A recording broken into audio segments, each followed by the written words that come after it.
Narayan and hi I am Seema and आप सबका तन्ना defence academy channel में स्वागत एंड आई होप आप सब लोग बहुत अच्छे होंगे।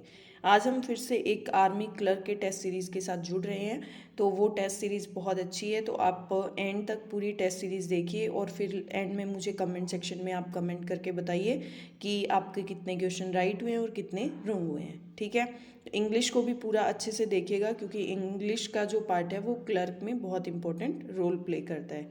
ठीक है, और जो है आपको यदि फ्री मटेरियल चाहिए तो तरुणा पब्लिकेशन का ऐप भी आ चुका है, तो आप प्ले स्टोर पे जाके जल्दी से उसको डाउनलोड कीजिए और आप बहुत सारे फ्री मटेरियल का मज़ा उठाइए और अपने एग्ज़ाम को क्लियर करने में काफ़ी हेल्प जो है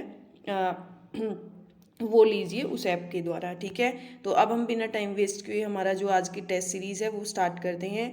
as usual first section always हमारा जीके का होता है। देखिए, मूर्ति पूजा का आरंभ कब से माना जाता है? पूर्व आर्य, उत्तर वैदिक काल, मौर्य काल और कुषाण काल। तो मूर्ति पूजा का आरंभ जो है वो कब से माना जाता है? पूर्व आर्य काल से माना जाता है। कब से माना जाता है? पूर्व आर्य काल। ऑप्शन नंबर ए आपका करेक्ट आंसर हो जाएगा। क्वेश्चन नंबर सेकंड, 1858 ईस्वी में भारत के प्रथम वॉयस राय अंतिम गवर्नर जनरल कौन थे? लॉर्ड कर्जन थे, लॉर्ड लॉरेंस थे, लॉर्ड डलहौजी थे या लॉर्ड कैनिंग थे? तो option number D Lord Canning थे। अब देखिए क्वेश्चन नंबर थर्ड, पंचतंत्र के लेखक कौन हैं? जयदेव, भवभूति, वेदव्यास, विष्णु शर्मा। तो पंचतंत्र के जो लेखक हैं वो हैं आपके विष्णु शर्मा। अब देखिए क्वेश्चन नंबर फोर, रक्षा अनुसंधान व विकास संगठन डीआरडीओ की स्थापना किस वर्ष हुई थी? 1954 में, 1958 में, 1961 में या 1969 में? तो डीआरडीओ की जो स्थापना है वो हुई थी आपकी 1958 में। ऑप्शन नंबर बी आपका करेक्ट आंसर हो जाएगा। Now move on next question. Next question है हमारा क्वेश्चन नंबर 5 और जीके का लास्ट क्वेश्चन। 5 क्वेश्चन ही आते हैं इसमें। संयुक्त राष्ट्र खाद्य व कृषि संगठन एफएओ का मुख्यालय कहाँ स्थित है? वॉशिंगटन डीसी, पेरिस, रोम और मैड्रिड। तो उसका जो मुख्यालय है वो है आपका रोम में, और रोम जो है वो इटली की राजधानी है। ठीक है, अब देखिए क्वेश्चन नंबर 6। अब जीएस का क्वेश्चन है आपके, अश्व शक्ति हॉर्स पावर किसका मात्रक है? शक्ति का, उष्मा का, कार्य का, ध्वनि का। तो अश्व शक्ति हॉर्स पावर जो है वो शक्ति का मात्रक है। ऑप्शन नंबर ए आपका करेक्ट आंसर हो जाएगा। अब देखिए क्वेश्चन नंबर 7, दूरदृष्टि दोष के निवारण हेतु किस लेंस का उपयोग किया जाता है? अवतल लेंस का, उत्तल लेंस का, बाइफोकल लेंस का या बेलनाकार लेंस का? तो इसका आंसर हो जाएगा आपका ऑप्शन नंबर बी, उत्तल लेंस का। ठीक है, क्वेश्चन नंबर 8, जल की स्थायी कठोरता किस कारण से होती है? कैल्शियम व मैग्नीशियम के बाइकार्बोनेट, कैल्शियम व मैग्नीशियम के सल्फेट, पोटेशियम व कैल्शियम के क्लोराइड या उपयुक्त में से कोई नहीं? तो कैल्शियम व मैग्नीशियम के सल्फेट के कारण जल की स्थायी कठोरता रहती है। अब देखिए क्वेश्चन नंबर 9, विटामिन सी की कमी से कौन सा रोग होता है? रिकेट, रतौंधी, स्कर्वी या बेरीबेरी? तो विटामिन सी की कमी से जो है वो स्कर्वी रोग होता है। Option number C correct answer हो जाएगा।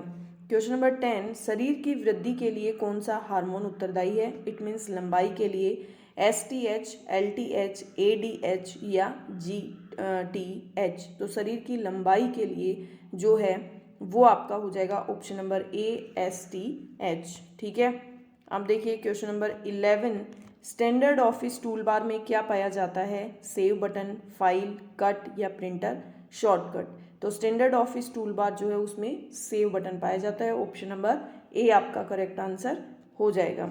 अब देखिए क्वेश्चन नंबर 12, किस कंप्यूटर भाषा का प्रयोग वाणिज्यिक कार्यों के लिए किया जाता है? कोबोल, पास्कल, फोर्ट्रेन या बेसिक?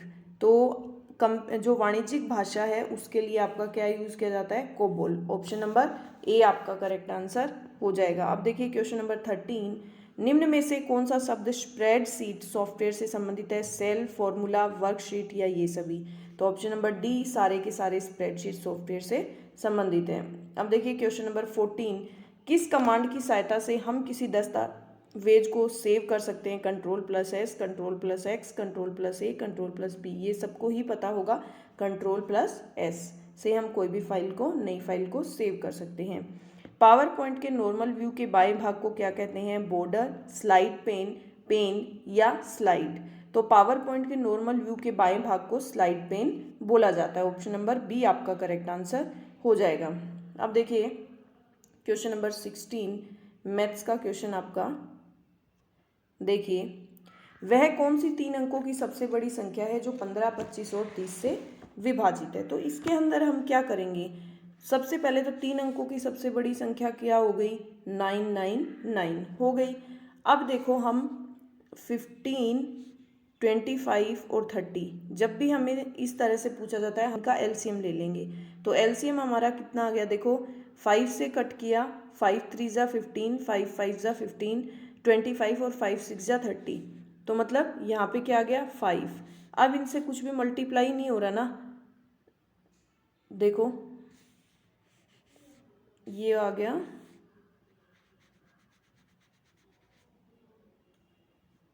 यहाँ पे आ गया 5 तो आ गया। अब देखो 3, ये 6 कट गया तो 6 इंटू 5। अब आपका एलसीएम कितना आ गया, 5 6 ज़ा 30 और 3 5 ज़ा 150। तो 150 आपका एलसीएम आ गया। अब आप क्या करोगे, 999 में 150 का डिवाइड कर दो। तो 150 6 ज़ा 900, तो ये कितना बच गया 99। मतलब 900 के अंदर इन तीनों का भाग जाएगा। 999 में से आप 99 जो रिमाइंडर है वो लेस कर दो, ये आ गया आपका 900। तो 900 इन तीनों से पूरी तरह से विभाजित हो जाएगा। अब देखिए next question, question number 17 number question में क्या दिया आपको, ठीक है, ये आपको फ्रैक्शंस दे दी, ठीक है, मिक्स्ड फ्रैक्शन दे दी आपको नॉर्मल फ्रैक्शन में कन्वर्ट करके, और उसको आंसर निकालना है, ठीक है। लेकिन हम क्या करेंगे, देखो 1 1 और 3, तो 3 2 5, इसको आप अलग से लिख लो, ठीक है, प्लस इसको लिख लो 1/8 प्लस 6/7 और प्लस 3/5। अब इस 5 को छोड़ दो, इन तीनों का एलसीएम ले लो। तो इन तीनों का एलसीएम कितना हो गया, 7 5 ज़ा 35, और 35 को आप 8 से मल्टीप्लाई करेंगे तो 8 5 ज़ा 40 और 8 3 ज़ा 24, 24 प्लस 4 28, 280 आपका एलसीएम आ गया। 5 को छोड़ दो, एक बार ये करो, ठीक है। अब देखो 8 3 ज़ा 24, बच गया 4, तो 40, तो ये कितनी बार डिवाइड गया 35, 1 से मल्टीप्लाई करेंगे 35। अब 28 7 के टेबल में कितनी बार आता है, 7 चौके 28, 4 40 बार, 40 बार, तो 6 4 ज़ा 24, तो ये आ जाएगा 240। और ये कितनी बार चला जाएगा, 5 5 ज़ा 25, बच गया 3, 5 6 ज़ा 30, इसको 3 से मल्टीप्लाई कर लो, तो 3 6 ज़ा 8 और 3 5 ज़ा 15 और 16, ये 68। अब इनको ऐड कर लो, 5 प्लस इनको ऐड कर लो, 8 और 5 कितना हो गया 3 13 6 4 40 10 10 और 3 13 13 और 1 एक 14, 2 3 और 4 डिवाइड 280। अब देखो, अब जब आप 443 के अंदर 280 का डिवाइड करोगे तो ये कितनी बार चला जाएगा, 1 बार जाएगा। अब यहाँ पे बच कितना जाएगा, देखो 3, 14 में से 8 गए, आपके कितने बचेंगे 6 और 1, यही बचेगा ना। तो आप इसको क्या लिख सकते हो, 1/163/280, यही लिख सकते हो ना आप। तो 5 और 1 क्या हो जाएगा आपका 6 सही 163/280। तो ऑप्शन नंबर बी आपका करेक्ट आंसर हो जाएगा। इस तरह से आपको करना है। अब देखिए क्वेश्चन नंबर 18 में आपको क्या बोला जाता है, देखो आपको 0.55 इंटू 0.55 ये दे दिया, ठीक है। अब देखो अगर आपको ये दिख रहा है तो ये आपके ए की क्यूब और ये आपके बी की क्यूब नहीं है ना। और नीचे वाला देखो ए की क्यूब माइनस बी की क्यूब, और नीचे वाला आपको ए की स्क्वायर प्लस ए और बी प्लस ए बी और प्लस बी की स्क्वायर, ठीक है। अब देखो ए की क्यूब बी की क्यूब आपका क्या होता है, ए माइनस बी, ए की स्क्वायर प्लस ए बी और प्लस बी स्क्वायर, यही होता है आपका ए की क्यूब। माइनस बी की क्यूब, और नीचे वाला आपका A square plus A B plus B square है ही। तो इसको कट कर दिया, बच गया क्या, ए माइनस बी। तो ए आपका 0.55 और बी आपका क्या आ जाएगा 0.1। अब इसमें से लेस कर दो, 5 में से 1 गया 4, 0.45। ऑप्शन नंबर बी आपका करेक्ट आंसर हो जाएगा। ठीक है, अब देखिए क्वेश्चन नंबर 19। क्वेश्चन नंबर 19 में आपको क्या बोला जाता है, देखो, एक शहर की आबादी 10% प्रतिवर्ष बढ़ रही है, उसकी वर्तमान आबादी 1,21,000 है, 2 वर्ष बाद शहर की आबादी। तो इसमें आपको बोला है कि 1,21,000 शहर की क्या है, आबादी है, 10% प्रतिवर्ष बढ़ रही है, मतलब 110/100, 110/100 ये बढ़ रही है प्रतिवर्ष। ठीक है, तो अब इसकी बतानी है कि शहर की आबादी की। ठीक है, तो हमने सीधा इसको कैलकुलेट कर लेंगे। तो 2 0 से 2 0 गया, 2 0 से 2 0 गया। ठीक है, अब देखो, अब इसको मल्टीप्लाई करेंगे, 11 को 11 से किया, कितना आया 121 और 0, इसको मल्टीप्लाई करोगे 121। अब इसको मल्टीप्लाई करोगे तो आपका क्या आएगा, देखो सीधा सा तरीका है 121 का स्क्वायर निकालने का। 21 की स्क्वायर आपकी क्या होती है, देखो 0 तो है ही, ये तो लास्ट में आ जाएगा। 21 की स्क्वायर कितनी होती है, 21 की स्क्वायर आती है आपकी 441, और आपके 100 से कितना मतलब आगे है, 21 ज़्यादा है ना 100 से, तो इसमें 21 और ऐड कर दो, यहाँ पे क्या आ गया 142। इन दोनों को ऐड कर दो, 1 4 4 और 2 6 1 4, इसको मल्टीप्लाई किया तो क्या आ गया आपका 146,410। ऑप्शन नंबर बी आपका करेक्ट आंसर आ जाएगा। इसको करने मत बैठ जाना। ठीक है, अब देखिए 10% और 20% के क्रमिक बट्टों के समतुल्य अकेला बट्टा, मतलब कोई चीज़ है उस पर पहले 10% दिया फिर 20% दिया, तो उसको कितना मतलब टोटल जो है वो छूट मिली वो बतानी है। तो मान लिया हमने 100 की वस्तु है, उस पर 10% छूट मिली, मतलब कितने की मिल गई, ऑब्वियसली 10 रुपीज़ की मिल गई ना। तो अब 100 में से उसने 10 घटाया तो उसका कितना आया 90।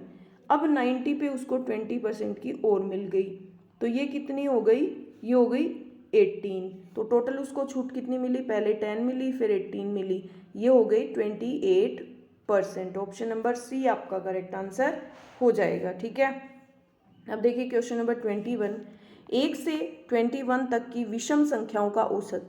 तो ऐसे अगर आपसे पूछे 1 से 21 तक की विषम संख्याओं का औसत, तो देखिए लास्ट संख्या आपकी क्या है 21 और फर्स्ट क्या है 1।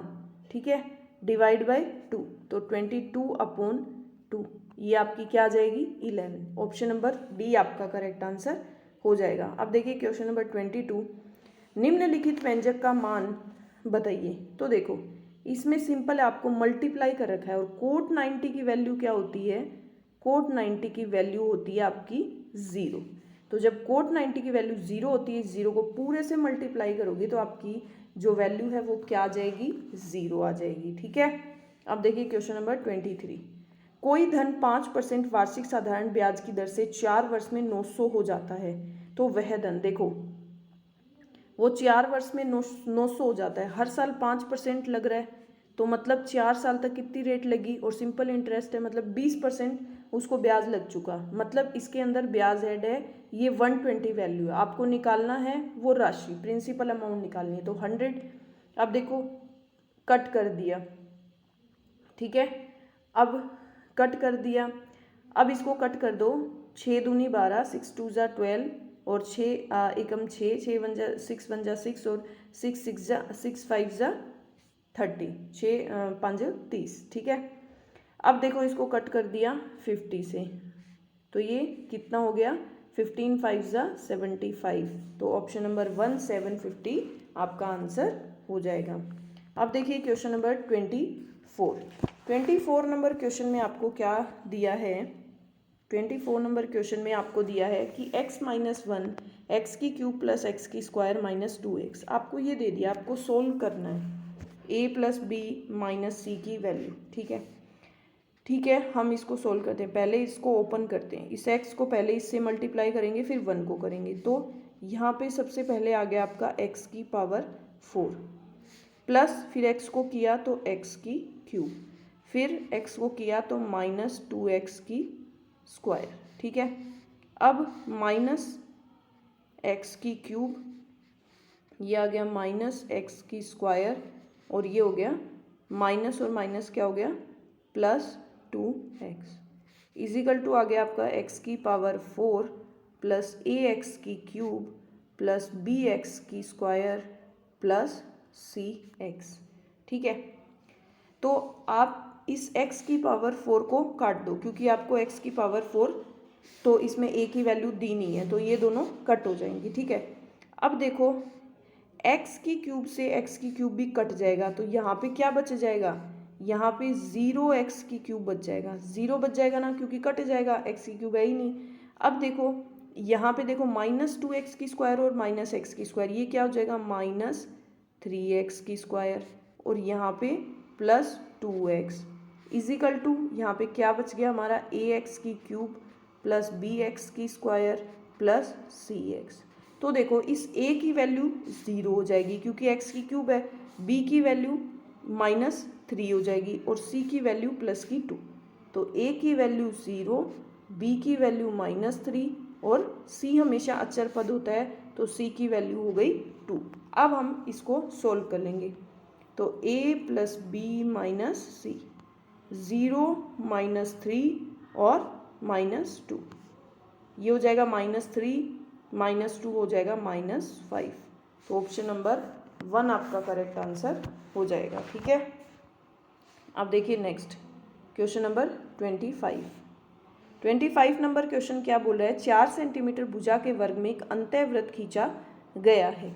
तो देखो 4 सेंटीमीटर वर्ग के अंदर इसने क्या खींचा है, एक अंतःवृत्त खींचा है, ये 4 सेंटीमीटर के, तो ये पूरा 4 सेंटीमीटर की है इसकी भुजाएं, तो इसका रेडियस कितना हो जाएगा अंदर वाला, आधा, तो आधा क्या हो जाएगी 2 सेंटीमीटर का। तो अब इसने बोला है वृत्त और वर्ग का क्षेत्रफल, तो वर्ग का क्षेत्रफल आपका क्या आ जाएगा, ये तो आपको दे रखा है भुजा की स्क्वायर, भुजा आपकी क्या है 4 की स्क्वायर आपकी क्या आ जाएगी 16, ठीक है। अब देखो वृत्त का क्षेत्रफल क्या होगा πr², ठीक है। तो पाई की वैल्यू क्या आ जाएगी 22/7, और r आपका कितना है 2, तो 2 दूनी 4, ठीक है।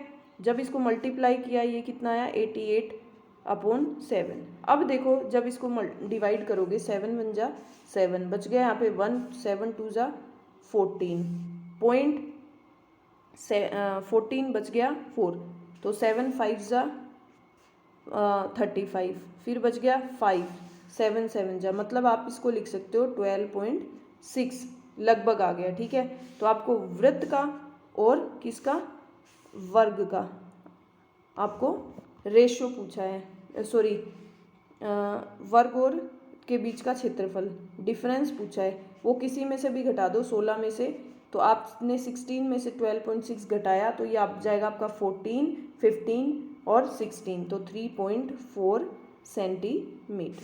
तो ऑप्शन नंबर बी आपका करेक्ट आंसर हो जाएगा 3.4 सेंटीमीटर, ठीक है। अब देखिए आपका मेन सेक्शन आता है किसका, इंग्लिश का, ठीक है। अब हम वो करेंगे, अच्छे से करना है। देखिए select the antonym to interest, अब आपको क्या करना है एंटोनियम बताना है, इसका ऑपोजिट बताना है। टू इंटरेस्ट का मतलब होता है हम कोई रेस्पॉन्सिबिलिटी असाइन करना, किसी को कोई रेस्पॉन्सिबिलिटी देना, तो इसका रिवर्स, इसका उल्टा ऑपोजिट क्या हो जाएगा to comfort, to allot, to rely, to deny, ठीक है। तो इसका आंसर हो जाएगा टू डिनाई, टू डिनाई मतलब मना करना, ठीक है। अब देखिए क्वेश्चन नंबर 27 है select the synonym of subsidy, subsidy का सिनोनिम क्या होगा, एंडोमेंट, फॉरफिट, मलकट या रिवार्ड। तो सब्सिडी एक ग्रांट है, तो यहाँ पे दूसरी ग्रांट क्या है एंडोमेंट, एंडोमेंट भी क्या है एक तरह की ग्रांट है, इसलिए इसका सब्स्टिट्यूट सिनोनिम जो है वो क्या हो जाएगा एंडोमेंट, ठीक है। अब देखिए क्वेश्चन नंबर 28 नंबर क्वेश्चन है select the alternative which is the best substitute of the phrase. अब इस फ्रेज का आपको बेस्ट सब्स्टिट्यूट बताना है।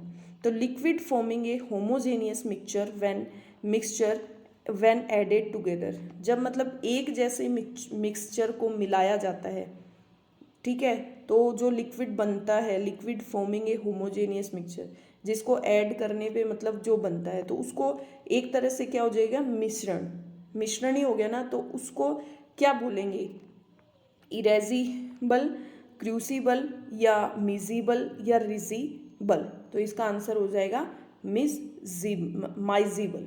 ठीक है, इसका मतलब भी क्या होता है, मिश्रणीय, घुलनशील। ठीक है, अब देखिए क्वेश्चन नंबर 29 का क्वेश्चन है, improve the bracketed part of the sentence, it is wishful thinking that you can improve the situation by doing such people. ये बोल रहा है कि इट इज़ विशफुल थिंकिंग, यह मतलब हमारी विशफुल मतलब आशावादी एक सोच है कि you can improve the situation by doing such people, मतलब इन लोगों के द्वारा करके जो है वो इम्प्रूव किया जा सकता है। तो away of, away with, from, no improvement, तो क्या इसके साथ क्या आएगा, अवे विद, मतलब उन लोगों के साथ जुड़कर। ठीक है, अब देखिए क्वेश्चन नंबर 30। क्वेश्चन नंबर 30 है आपका, rearrange the part of sentence is incorrect. तो आपको इसको सेट करना है। इट इज़ नॉट अनकॉमन, यह असामान्य नहीं है, to push for public expenditure at a time when private investment sentiment is weak, कि ये एक असामान्य नहीं है कि टू पुश किया जाता है for public expenditure, for public expenditure के लिए एट ए टाइम, एक समय पे, when private investment sentiment is week, जब प्राइवेट का जो इन्वेस्टमेंट होता है, जो निवेश का जो सेंटिमेंट होता है वो कमज़ोर होता है, उस टाइम पब्लिक एक्सपेंडिचर क्या किया जाता है, पुश किया जाता है, उसको फोर्स किया जाता है। तो ऑप्शन नंबर बी आपको करेक्ट आंसर हो जाएगा। ठीक है, अब देखिए क्वेश्चन नंबर 31 नेक्स्ट है आपका 31। Select the synonym of digress. Digress का मतलब क्या होगा, डाइग्रेस मतलब कोई चीज़ डाइग्रेस करना, मिलाना, घुमा, मतलब बहुत चीज़, कोई टेढ़ी मेढ़ी चीज़ होती है। ठीक है, तो उसका क्या होगा, सोजोरन, मेंडर, टेरियंस या रीग्रेस। तो इसका सिनोनिम होगा मेंडर। मेंडर का मतलब भी क्या होता है, बहुत टेढ़ा मेढ़ा, घुमावदार। ठीक है, अब देखिए question number 32। Select the one which best express the same sentence in passive active voice. आपको पैसिव एक्टिव वॉइस बताना है। Can we send this container by ship, can we send, क्या हम सेंड कर सकते हैं, मतलब शिप के द्वारा इस कंटेनर को सेंड किया जा सकता है। तो अब हम इसमें क्या करेंगे, देखो इसमें जो है वो सबसे पहले आपका हेल्पिंग वर्ब जहाँ है वही रहेगी। ठीक है, कैन, कैन के साथ हमेशा क्या लग जाएगी, जब मोडाल्स होते हैं तो उनके साथ बी का यूज़ होता है। तो can this container be sent by, अब वी यहाँ पे नहीं आएगा क्योंकि बाय शिप है, तो can this container be sent by ship. तो ऑप्शन नंबर ए आपका करेक्ट आंसर हो जाएगा। ठीक है, अब देखिए next,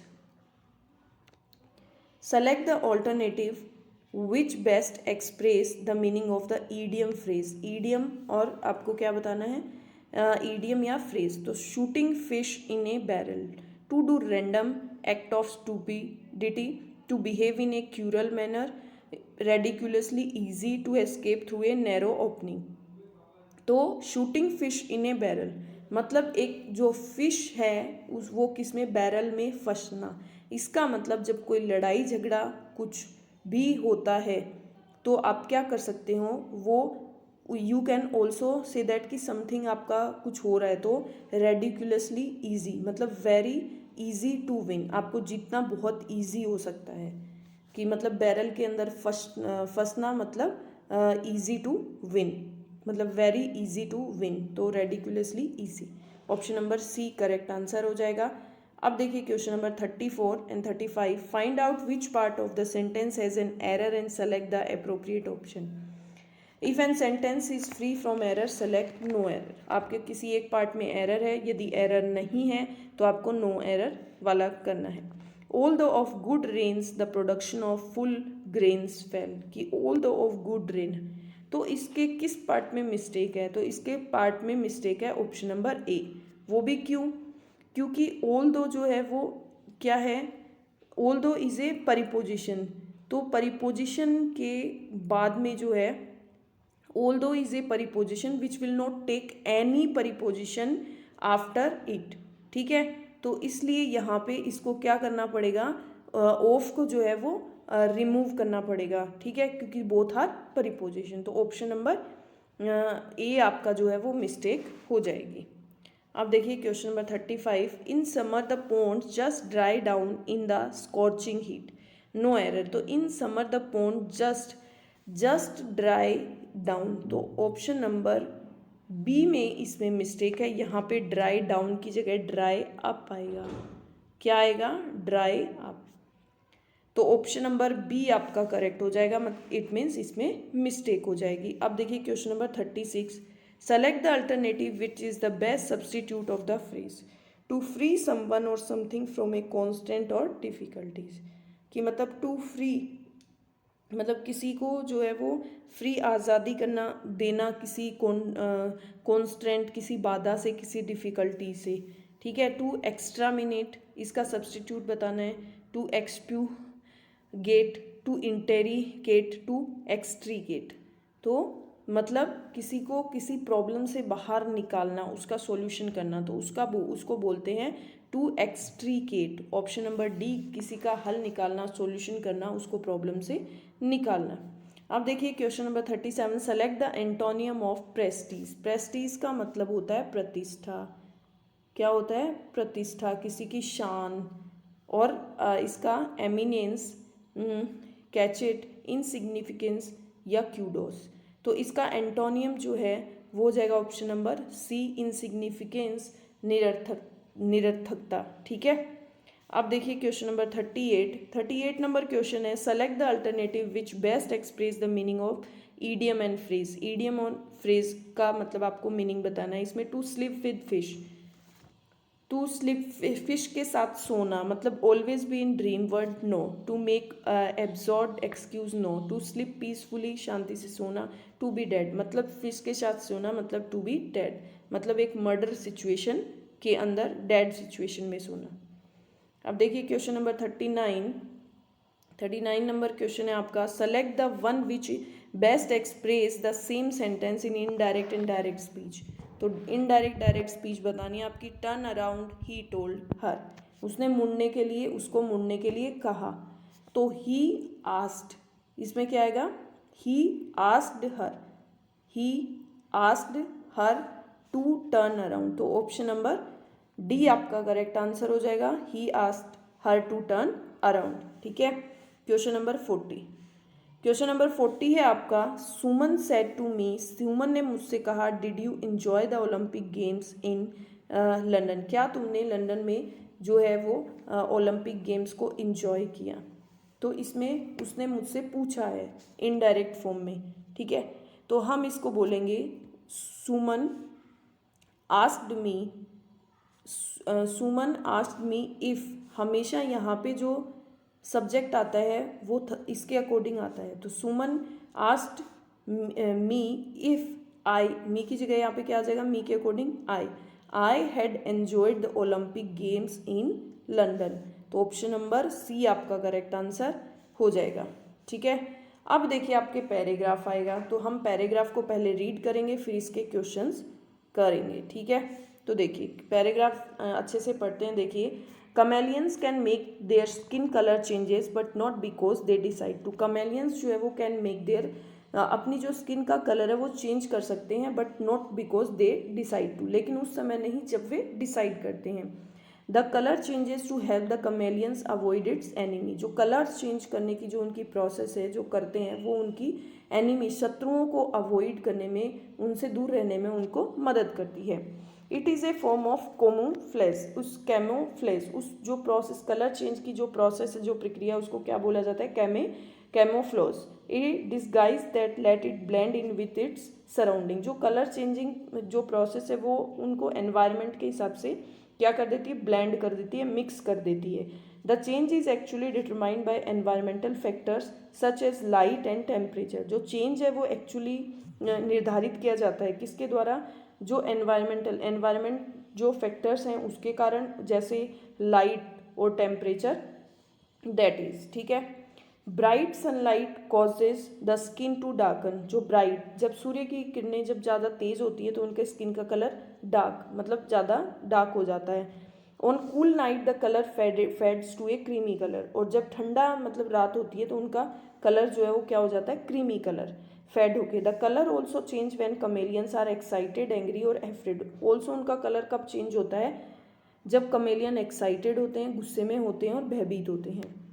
the colour change is rapid, colour change बहुत तेजी से होता है। And increase when the chameleons is handled, injured और approached by other chameleons. Colour जो है वो चेंज बहुत तेजी से होता है, कब, जब कमेलियन जो है इज हैंडल्ड, अपने मतलब खुद हाथ में लेते हैं, इंजर्ड या कोई चोट लगती है, या अप्रोच्ड बाय अदर, या फिर कोई अदर कमेलियंस को जो है वो अप्रोच करते हैं।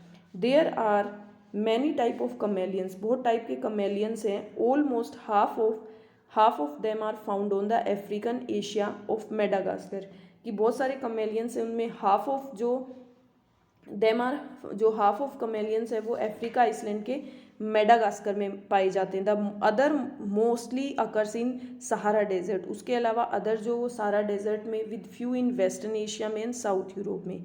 Chameleon's live in tree, chameleon पेड़ों पे रहते हैं।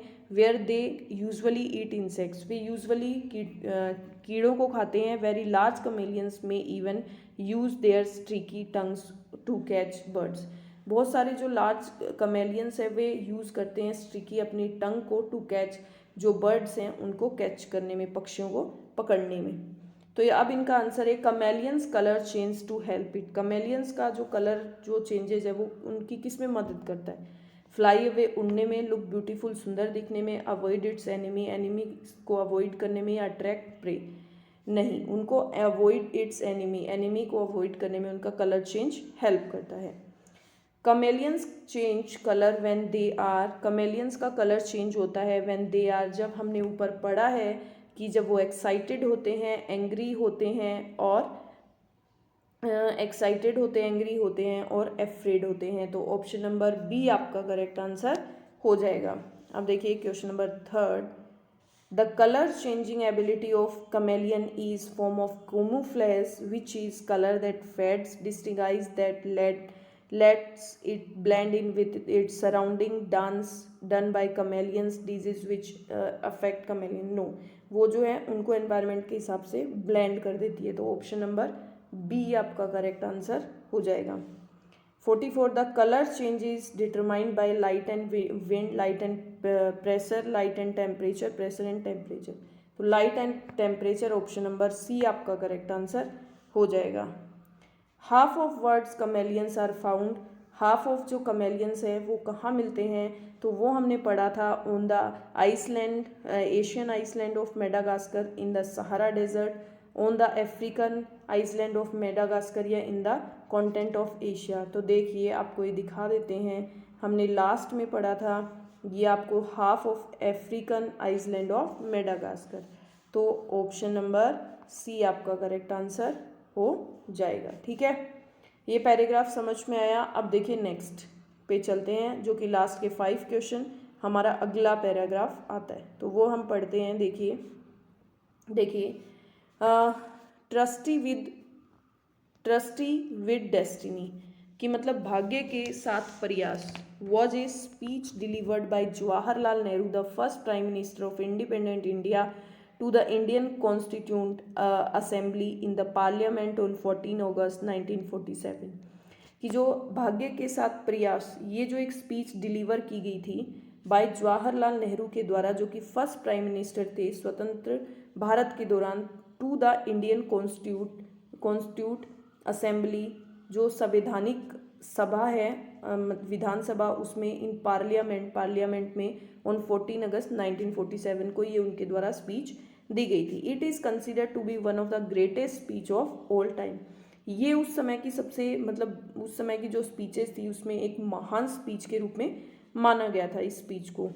To be a landmark option, यह एक ऐतिहासिक भाषण था, लैंडमार्क ऑरेशन मतलब ऐतिहासिक भाषण था, that capture the essence of the triumphant culmination of the largely non-violent India independent struggle against the British Empire in India. India के विरुद्ध जो ब्रिटिश साम्राज्य था उसके बहुत बड़े पैमाने पर जो अहिंसावादी मतलब जो अहिंसा के खिलाफ जो स्वतंत्र जो भारत था उसका जो स्ट्रगल था, तो उसका जो सार है वो उसके अंदर क्या है, उस मतलब जो पूरा जो उसकी सार का जो मतलब जो विजय है उसके बारे में उसका पूरा सार है कि किस तरह से उस चीज़ के अगेंस्ट थे, नॉन वायलेंस के। ठीक है, अब देखिए, लॉन्ग ईयर्स अगो, बहुत साल पहले, we made a trustee with destiny, बहुत साल पहले वी मेड मतलब एक ट्रस्टी विद भाग्य के साथ प्रयास किया गया था। नाउ द टाइम्स कम, कि अब जो समय है, when we shall redeem our place not wholly or not in full measure but very substantially, मतलब भाग्य के साथ एक प्रयास किया गया था। एंड नाउ अब टाइम आता है, व्हेन वी शैल रिडीम, हमें उस चीज़ को क्या करना होगा, पूरा करना होगा। नॉट हुली, नॉट मतलब पूर्ण रूप से, इन फुली मेजर, उसको पूरा मेजर करके, बट वेरी बहुत उसको इम्पोर्टेंटली मतलब लेकर उसको क्या करना होगा, पूरा करना होगा। Freedom and power bring responsibility, freedom आज़ादी और शक्ति दोनों क्या देती हैं, जिम्मेदारी। The responsibility rest upon the assembly, A sovereign body representing the sovereign people of India. जो इंडिया के जो सॉवरेन जो संप्रभु जो लोग हैं, जो प्रतिनिधित्व करते हैं, रिप्रेजेंटेटिव जो प्रतिनिधित्व करते हैं किनका, जो संप्रभु सॉवरेन जो बॉडी है निकायों का, वो जो हैं वो जो विधानसभा है, जो असेंबली है, उसकी ऊपर क्या है, रेस्पॉन्सिबल हैं, उसके ऊपर रेस्पॉन्सिबल हैं, पूरा उसके ऊपर ही डिपेंड है। The service of India means the service of millions who suffer, कि एक इंडिया को सर्विस देने का मतलब है कि पीड़ित लोगों की सेवा करना।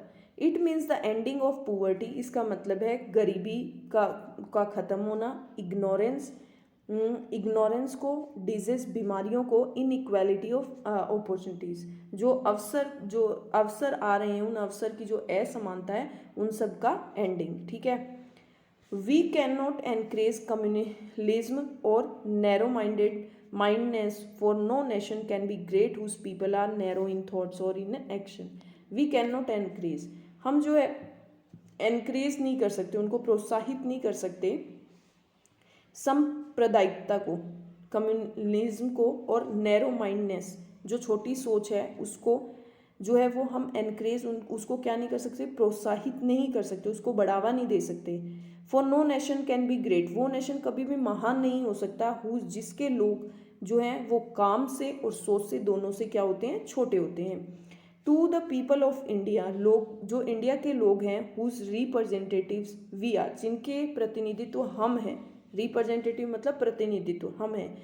This is no time for pity, यह समय जो है ना ही दया का है, एंड डिस्ट्रक्टिव क्रिटिसिज्म, ना ही किसी प्रकार की आलोचना का है, नो टाइम फॉर इलविल, ना ही कोई दुर्भावना का है, या ब्लेमिंग अदर्स, और ना ही किसी एक दूसरे को ब्लेम करने का समय है। We have to build the noble mansion of free India where all her children may dwell, कि वी हैव टू बिल्ड, हमें एक ऐसी महान हवेली का निर्माण करना है, मतलब ऐसी फ्री इंडिया का, आज़ादी भरे इंडिया का, जहाँ पे सभी बच्चे जो हैं वो आज़ादी से रह सकते हैं। ठीक है, समझ में आया। अब देखो हम इसके क्वेश्चंस देखते हैं। अब क्वेश्चंस बिल्कुल अच्छे से समझ में आएंगे क्योंकि हमने पैराग्राफ पढ़ लिया है।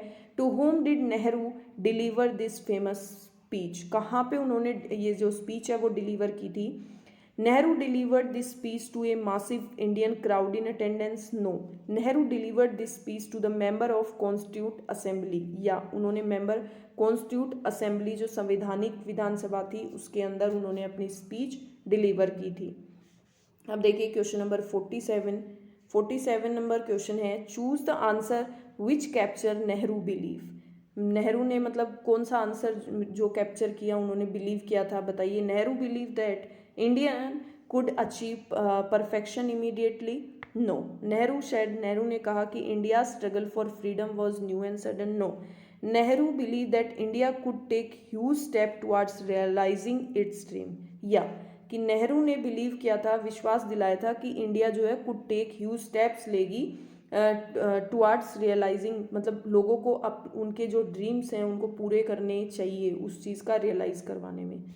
ठीक है, अब देखिए question number 48, the most dominant voice in the speeches. Most dominant जो वॉइस थी वो किस प्रकार की थी? The voice of optimism, the voice of surrender, the voice of negligence या द वॉइस ऑफ वीकनेस। तो उनकी वॉइस जो है वो क्या थी? ऑप्टिमिज्म, मतलब एक आशावाद की वॉइस थी। वो उन्होंने लोगों को काफ़ी आशा दिलाई थी कि हाँ अभी एक बहुत नए भारत का निर्माण होगा। Select the answer which best reflect Nehru point of view, मतलब बेस्ट जो रिफ्लेक्शन किस पे हुआ था? Nehru believe that communalism would not be problem, ये एक प्रॉब्लम नहीं है। Nehru believe that communalism would be a positive force, no. Nehru believe that communalism would be dangerous for India, या सांप्रदायिकता जो है वो क्या हो जाएगी? वो इंडिया के लिए एक डेंजर खतरा हो जाएगी। उन्होंने यही जो है वो प्रिटेंड किया था। अब देखिए last question, what mansion did Nehru want to see build, मतलब क्या बनते हुए Nehru want to see build, क्या बनते हुए देखना चाहते थे? नेहरू बिलीव्ड दैट एक्सपेंसिव, एक बहुत महंगी mansion of India should be build, हवेली नहीं। Nehru believe that the honourable mansion of India should be, मतलब एक वो सम्मानीय हवेली, मतलब पूरा जो सम्मानीय भारत जो है उसको बनते हुए देखना चाहते थे। ऑप्शन नंबर बी आपका करेक्ट आंसर हो जाएगा। ठीक है, आज के आपके 50 क्वेश्चन कंप्लीट हो गए हैं। कमेंट सेक्शन में लिख के बताइएगा आपके कितने क्वेश्चन राइट हुए हैं, कितने रॉन्ग हुए हैं। कल फिर मिलेंगे इसी टाइम पे, बाय।